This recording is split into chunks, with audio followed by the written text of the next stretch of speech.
जय श्री कृष्णा। राधे राधे। आज हम सुन रहे हैं अधिक मास महात्म्य के अध्याय 16 की पावन कथा। सर्वप्रथम भगवान का ध्यान करते हुए सभी बोलिए ओम नमो भगवते वासुदेवाय नमो नमः। ओम श्री कृष्णाय नमो नमः। पिछले अध्याय की कथा में हमने सुना था कि भगवान ने सुदेव ब्राह्मण को दर्शन दिए और दर्शन देने के बाद अपनी इच्छा प्रकट की। तब भगवान ने उनको बताया कि तुम्हारे भाग्य में अगले 7 जन्मों तक पुत्र का सुख नहीं लिखा है। इस पर वह सुदेव ब्राह्मण रोने लगा। उसकी स्त्री ने उसको बहुत समझाया और अंत में वह भी दुखी होकर रोने लगी। यह देखकर गरुड़ जी भगवान विष्णु से कहते हैं कि हे प्रभु, आपकी दया कहाँ गई। गरुड़ जी के इन वचनों को सुनकर विष्णु भगवान गरुड़ से अमृत के समान वचन बोले। विष्णु भगवान ने गरुड़ से कहा कि हे खगवर, इस ब्राह्मण को एक एक मनोगत पुत्र शीघ्र दो। इस प्रकार हरि के अनुकूल वचनों को सुनकर गरुड़ ने अति ही प्रसन्न होकर उस ब्राह्मण को अति ही सुंदर एक पुत्र दिया। अब आज इससे आगे की कथा सुन रहे हैं। वाल्मीकि ऋषि राजा दृढ़धनवा को उनके पूर्व जन्म का वृतांत बताते हुए कहते हैं कि हे राजन, इस प्रकार अनुपम वरदान देकर दोनों स्त्री पुरुषों को देखते ही देखते हरि भगवान गरुड़ पर चढ़कर अपने स्थान को चले गए। कुछ काल व्यतीत होने पर ब्राह्मण पत्नी गौतमी को पुत्र उत्पन्न हुआ और सुदेव ने पुत्र के उत्पन्न होने पर अति ही प्रसन्नता के साथ श्रेष्ठ ब्राह्मणों को बुलाकर जाति कर्म किया और स्नान करके ब्राह्मणों को बहुत सा दान दिया। अपने पिता के मनोरथ के साथ माता के मन को आनंद देने वाला वह पुत्र शुक्ल पक्ष के चंद्रमा की भांति अब बढ़ने लगा। तब पिता ने पुत्र को यज्ञोपवीत संस्कार कराकर गायत्री मंत्र का आदेश दिया और वह पुत्र तब ब्रह्मचार्य व्रत का पालन करने लगा। वाल्मीकि ऋषि आगे राजा से कहते हैं कि हे राजा दृढ़धनवा, एक समय करोड़ों सूर्य के समान कांति वाले देवल ऋषि उस सुदेव नामक ब्राह्मण के घर पर आए। उन ऋषि को आया हुआ देखकर सुदेव ने उनके लिए आसन बिछाया। उस आसन पर देवल मुनि बैठकर उनसे बोले कि हे सुदेव, सब लक्षणों से युक्त यह तुम्हारा पुत्र महाभाग्य का समुद्र है, परंतु इसमें एक महादोष है जिससे कि इसके सब गुण बेकार हो जाते हैं, सभी गुण वृथा हो जाते हैं। हे सुदेव, तेरा यह पुत्र 12वें वर्ष में जल में डूबकर मर जाएगा, जिससे कि तू मन में सोच नहीं करना। होने वाला तो अवश्य होगा ही, इसमें कोई संशय नहीं है, इसका कोई उपाय भी नहीं है। इतनी बात बताकर वाल्मीकि जी आगे राजा दृढ़धनवा से कहते हैं कि हे राजन, देवल ऋषि के ऐसे कटु वाक्यों को सुनकर सुदेव शर्मा पृथ्वी पर गिर पड़े और देवल मुनि इतना कहकर ब्रह्मलोक को चले गए। सुदेव ब्राह्मण देवल मुनि के ऐसे वचनों को स्मरण करके बहुत काल तक विलाप करता रहा। फिर गौतमी पुत्र को गोदी में लेकर प्रेम से उसका मुख चूमकर अपने पति से इस प्रकार बोली।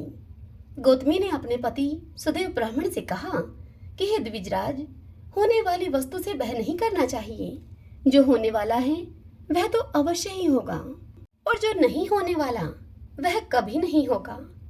इसलिए हे नाथ, उठिए और सब शरणागत जीवों के रक्षक निर्वाण पद को देने वाले सनातन हरि को भजिए। वाल्मीकि ऋषि कहने लगे, हे राजा, इस प्रकार सुदेव ब्राह्मण अपनी स्त्री के इन वचनों को सुनकर सदोगुण को प्राप्त हुआ और हृदय में हरि भगवान के चरण कमलों को धारण करके अपने पुत्र से उत्पन्न दुख को तत्काल उसने त्याग दिया। हरि ओम तत्सत। श्रीमन्नारायण नारायण हरि हरि, भजमन नारायण नारायण हरि हरि। आइए भगतजनों, अब हम सब पुरुषोत्तम क्षेत्र के महात्म्य की आज की कथा सुनते हैं। जैमिनी जी इस कथा को सुनाते हुए मुनियों से कहते हैं कि राजा इंद्रदुमन को अपने चरणों में प्रणाम करते हुए देखकर प्रजापति ब्रह्मा जी ने मुस्कुराते हुए राजा से कहा कि हे राजन, अपना सौभाग्य तो देखो तुम। ये सब देवता, ऋषि, पितृ और सिद्ध विद्याधर आदि मुझे आगे करके तुम्हारे लिए यहाँ पर एकत्र हुए हैं। ऐसा कहकर ब्रह्मा जी शीघ्र ही भगवान नारायण के रथ के समीप गए और उन जगदीश जी को प्रणाम करके 3 बार उनकी परिक्रमा करने के बाद आनंद के समुद्र में वे निमग्न हो गए। उनके शरीर में रोमांच आया उन्होंने गदगद स्वर में अपने ही स्वरूपभूत भगवान जगन्नाथ जी की इस प्रकार स्तुति की। स्तुति करते हुए ब्रह्मा जी बोले, हे प्रभु, आपको नमस्कार है। मैं आप हैं और आप मैं हूँ। यह संपूर्ण चराचर जगत आपका ही स्वरूप है। महतत्व से लेकर संपूर्ण प्राकृत जगत आपकी ही महिमा का विलास है। हे विश्वात्मन, यह संसार आप में ही आरोपित है, यानी कि आप में ही अध्यस्त है और आपके ही द्वारा इसमें परिणाम अर्थात परिवर्तन अथवा विकार होता है। यह संपूर्ण प्रपंच जो भाषित हो रहा है आपके तत्व को न जानने के कारण ही है। आपके स्वरूप का यथार्थ बोध हो जाने पर यह आप में ही विलीन हो जाता है। ठीक उसी तरह से जैसे कि रज्जु के स्वरूप का निश्चय हो जाने पर उसमें भ्रमवश प्रतीत होने वाला सर्प वही लीन हो जाता है। सत्ता के विचार से यह सब कुछ सत्व स्वरूप होने के कारण अनिर्वचनीय ही है। हे प्रभु, आप अद्वितीय हैं। जगत को आपसे ही प्रकाश मिलता है। आप स्वयं प्रकाश हैं। आपको नमस्कार है। संसार का समस्त आनंद सहजानंद स्वरूप आप परमात्मा का एक तुच्छतम अंश है, जिसके सहारे सभी प्राणी जीवन धारण करते हैं। आप प्रपंच शून्य, निराकार, निर्विकार और निराश्रय हैं। आप स्थूल हैं, सूक्ष्म हैं, अणु हैं और महान हैं। साथ ही आप स्थूल, सूक्ष्म आदि सभी भेदों से रहित हैं। गुणों से अतीत होकर भी समस्त गुणों के आप आधार हैं। हे त्रिगुणात्मन, आपको नमस्कार है। मैं आपके नाभि कमल से उत्पन्न हुआ हूँ। जैसे इस ब्रह्मांड के मध्य में मैं सृष्टि क्रम में लगाया गया हूँ, वैसे ही आपके एक एक रोम में ब्रह्मांड है और उन ब्रह्मांडों में मुझ जैसे करोड़ों ब्रह्मा हैं। आपकी महिमा अचिंत्य है। आपको नमस्कार है। आपका स्वरूप चिन्मय है। आपको बारंबार नमस्कार है। आप देवताओं के अधिदेवता हैं। आपको नमस्कार है। हे देवदेव, आपको नमस्कार है। दिव्य और अदिव्य स्वरूप वाले आपको नमस्कार है। दिव्य रूपों में प्रकट होने वाले आपको नमस्कार है। आप जरा और मृत्यु से रहित तथा मृत्यु रूप हैं। आपको नमस्कार है। आप मृत्यु की भी मृत्यु हैं। शरणागतों की मृत्यु का नाश करने वाले हैं। सहज आनंद आपका स्वरूप है। भक्ति आपको प्रिय है। आप जगत की माता और पिता हैं। आपको बारंबार नमस्कार है। शरणागतों की पीड़ा का नाश करने के लिए आप उद्योग करने वाले हैं प्रभु। आपको नमस्कार है। आप दीनों के प्रति करुणा के स्वाभाविक समुद्र हैं। आपको बारंबार नमस्कार है। आप पर हैं, पर रूप हैं तथा परपार अर्थात भवसागर के दूसरे पार हैं। आपको नमस्कार है। जिसको कहीं पार नहीं मिलता उसके पार स्वरूप आप ही हैं। आप ही ब्रह्मा रूप हैं। आपको नमस्कार है। आप परमार्थ स्वरूप तथा पर हेतु यानी कि उत्कृष्ट कारण है। आपको नमस्कार है। परंपरा से व्याप्त परम तत्व में तत्पर रहने वाले आपको नमस्कार है। परिणत जनों के दुख का संहार करने वाले आपको नमस्कार है। हे नाथ, यदि आप प्रसन्न हो तो मेरे लिए कौन सी वस्तु दुर्लभ है। अज्ञानी रूपी अंधकार से आच्छन्न हुए इस विश्व रूपी कारागार के भीतर मुक्ति की इच्छा से भटकने वाला मनुष्य आपके सिवा और कोई द्वार नहीं पाता। आप संपूर्ण विश्व के लिए एकमात्र वंदनीय हैं। देवता और दानव सभी आपके चरणारविंदों की अर्चना करते हैं। आपको नमस्कार है। आप संताप हरने के लिए एकमात्र चंद्रमा हैं। आपको नमस्कार है। नमस्कार है। आप कल्याणमय ज्ञान घन स्वरूप हैं। आपको बारंबार नमस्कार है। आप कल्पना करने वालों से सदा ही दूर रहते हैं। आपको नमस्कार है। आप दुर्लभ कामनाओं को देने वाले कल्प वृक्ष रूप हैं। हे प्रभु, आपको नमस्कार है। दीनों, असहायों और शरणागतों की दुख राशि का संहार करने के लिए एकमात्र आप ही सदा कमर कसे रहते हैं। आपको नमस्कार है। हे जगन्नाथ, दुख के समुद्र में डूबे हुए प्राणियों पर आप प्रसन्न होइए। हे करुणाकर, आप लीला पूर्वक कृपा कटाक्ष करके उन सबका आप उद्धार कीजिए। इस प्रकार वेदार्थों के द्वारा श्री जगन्नाथ जी की स्तुति करके ब्रह्मा जी धरणीधर शेष के अवतार भूत बलभद्र जी का दर्शन करने के लिए चले गए और अतिशय भक्ति पूर्वक प्रणाम करके उन्होंने उनका भी सत्वन किया। हे देवेश, आकाश आपका मस्तक है और जल आपका शरीर है। पृथ्वी आपके चरण हैं, अग्नि आपका मुख है और वायु देवता आपकी श्वास है। मन, चंद्रमा, नेत्र, सूर्य और भुजा संपूर्ण दिशाएं हैं। हे नाथ, हे ज्ञान दर्पण, आपको नमस्कार है। 14 भुवनों के मूल स्तंभ रूप आप हलधर को नमस्कार है। जो आपके चरणारविंदों की शरण लेते हैं उनकी समस्त पाप राशि को आप विदीर्ण कर डालते हैं। पाप राशि पापों के समूह यानी कि बहुत सारे पापों को कहा जाता है। आपको नमस्कार है प्रभु। आपके मुख, नेत्र, कान, चरण और भुजाएं अनंत हैं। अनादि महामूल अज्ञान अंधकार राशि का विनाश करने के लिए सूर्य स्वरूप आप बलभद्र जी को नमस्कार है। वेद त्रयी आपका स्वरूप है। 3 प्रकार के दोषों का नाश करने के लिए त्रिविध अवतार धारण करने वाले आपको नमस्कार है।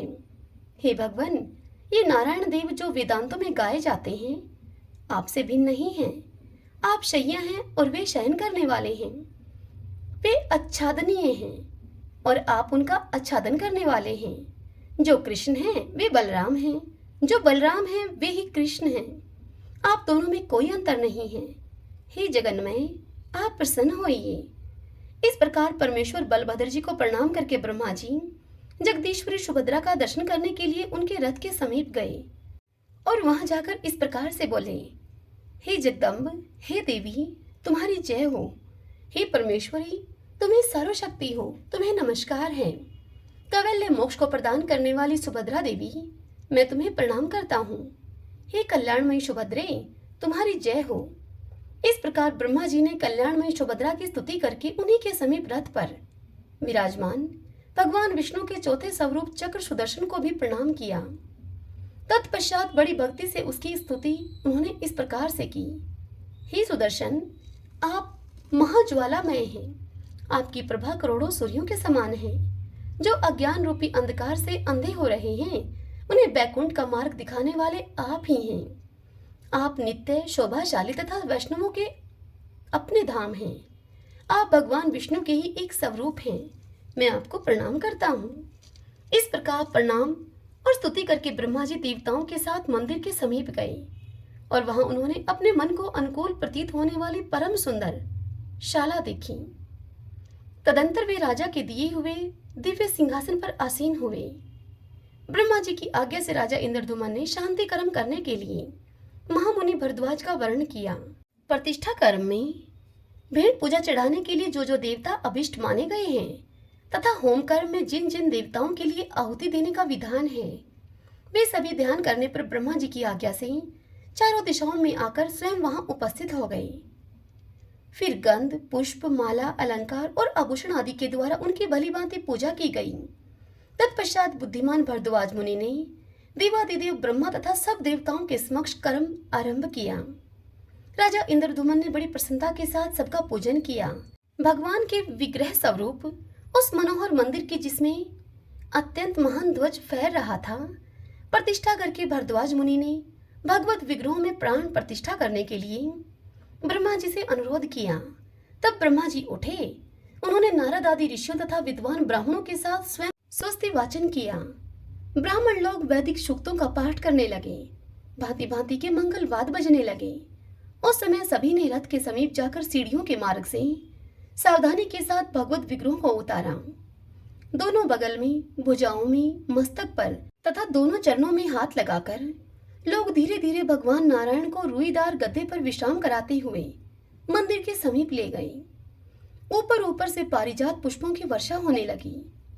ब्रह्मा जी इस प्रकार से स्तुति करने लगे, हे जगन्नाथ, हे श्री कृष्ण, आपकी जय हो। सब पापों का नाश करने वाले हे प्रभु, आपकी जय हो। लीला से काष्ठ विग्रह धारण करने वाले हे नारायण, आपकी जय हो। सबको मनोवांछित फल देने वाले हे माधव, आपकी जय हो। संसार सागर में डूबे हुए जीवों का लीला पूर्वक उद्धार करने वाले हे अविनाशी परमेश्वर, आपकी जय हो। जय हो करुणा सागर, आपकी जय हो।